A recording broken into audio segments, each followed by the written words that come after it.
ازيكم عاملين ايه؟ يا رب تكونوا بخير. ان شاء الله كده جايه لكم ازاي نخزن الخضره. اول حاجه هات الخضره ونقيها، اي حاجه فيها مختلفه، حاجه مش شبه التانية نقيها. بعد كده اغسلها كويس قوي، كويس جدا. اغسلها مره واتنين وتلاته وشيلها برضو من الصحن اللي بتغسلي فيه وصفيه عشان لو في رمل او اي حاجه. وبعد كده قطعيها التقطيع اللي بتحبيها، صغيره او كبيره زي ما تحبي، وقطعيها كويس. بس اهم حاجه لو فيها اي حاجه شيليها. بعد كده حطيها في المصفى تتصفى نُص ساعة ماشي. ولقيتِ لسه فيها مَيّة تاني أو كده، هاتي فوطة وقومي رايحة حاطاها وسيبيها تنشف عليها براحتها. بس أهم حاجة تقطّعيها كويس زي ما أنتِ شايفة كده قدّامِك.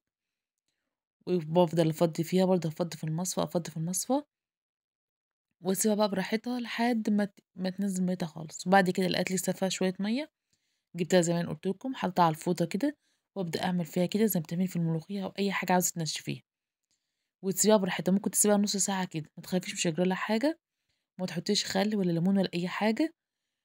أهم حاجة لمّا تيجي تحطيها في كيس أو في علبة لازم تضغطي عليها أوي تكون مقفولة محكمة الغلق، أهم حاجة. شوفي زي ما أنتِ شايفة كده تتقفل كابس، يعتبر كأنها كبس أو كيس زي ما أنتِ شايفين كده، أطلّع منه الهوا خالص.